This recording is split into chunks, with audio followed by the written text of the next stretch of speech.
So he wants you to buy the Word of God, Donald Trump edition.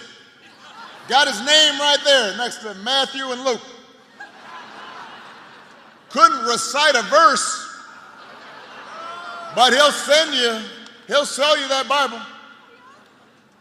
And guess where it's made? Made in China. You Mr. Tough Guy on China, except when you can make a few bucks. You cannot make this stuff up. If it was on Saturday Night Live, everybody would just say, well, no, that's exaggerated. It's not. He's doing it.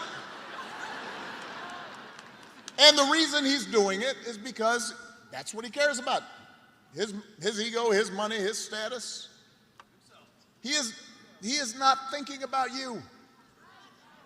Donald Trump sees power as nothing more than a means to his ends. He wants the middle class to pay the price for another huge tax cut that would mostly help him and his country club buddies.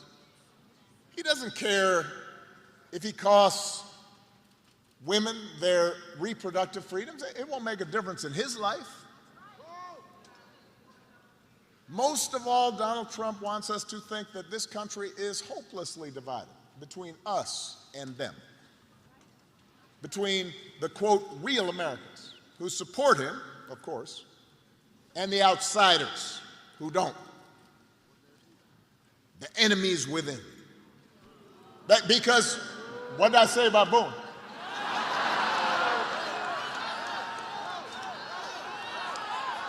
Vote.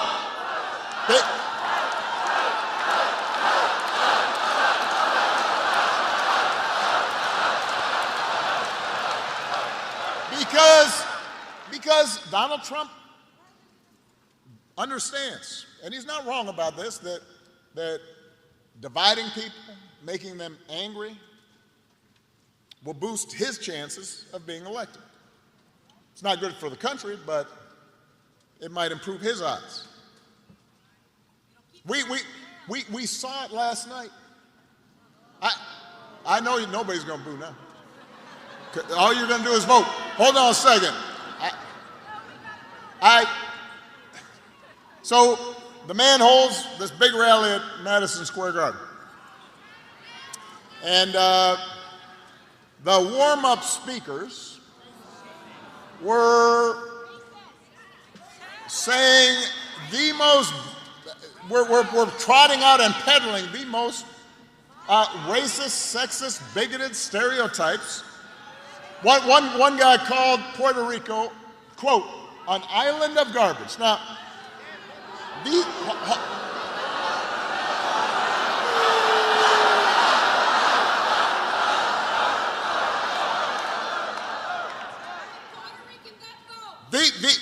these are fellow citizens he's talking about. Here in Philadelphia, they are your neighbors. They are your friends. They are your co-workers. Their kids go to school with your kids.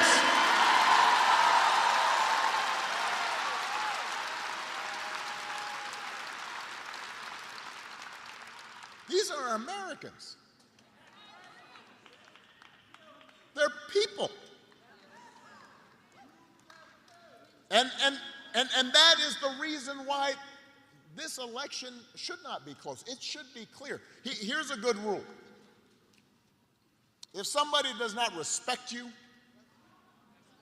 if somebody does not see you as fellow citizens with equal claims to opportunity, to the pursuit of happiness, to the American dream, you should not vote for them.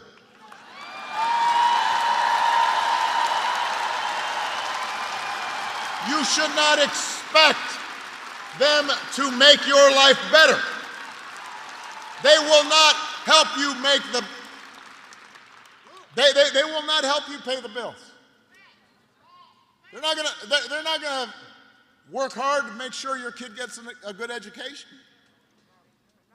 They're not gonna help you with a down payment on a house. I mean, We have to reject the kind of politics of division and hatred that we saw represented. America's ready to turn the page. America's ready for a better story. Philadelphia, we are ready for a president, Kamala Harris.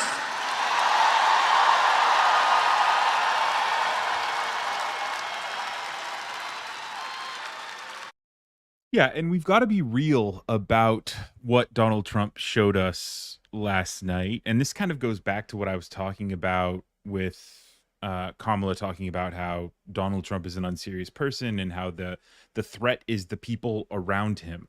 Um, Donald Trump is going to, if he were to be elected again, uh, he would have all of these people around him who are the most racist, vile, misogynistic, sexist people on the planet with immense power.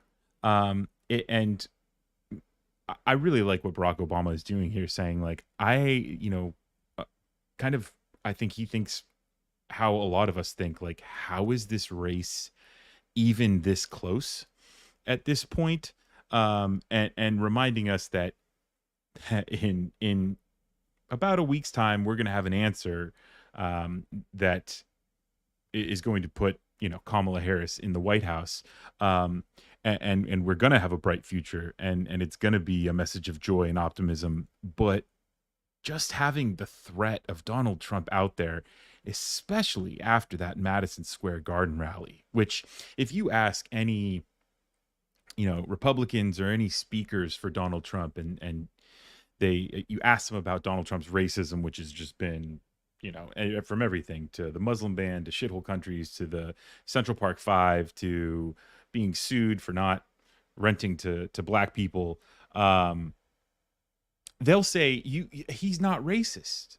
You can't give us any evidence of Donald Trump ever being racist. But you know what? Is apparent about Donald Trump's racism, it's who he surrounds himself with. How those people were able to get up in Madison Square Garden and spew the racist nonsense they did is because of Donald Trump. And it's because he is a racist and he is surrounded by racists. So in a week, we get to shut that down. But it's still not going to end Donald Trump's racism. And the good news is Kamala Harris is ready for the job. I mean, this is a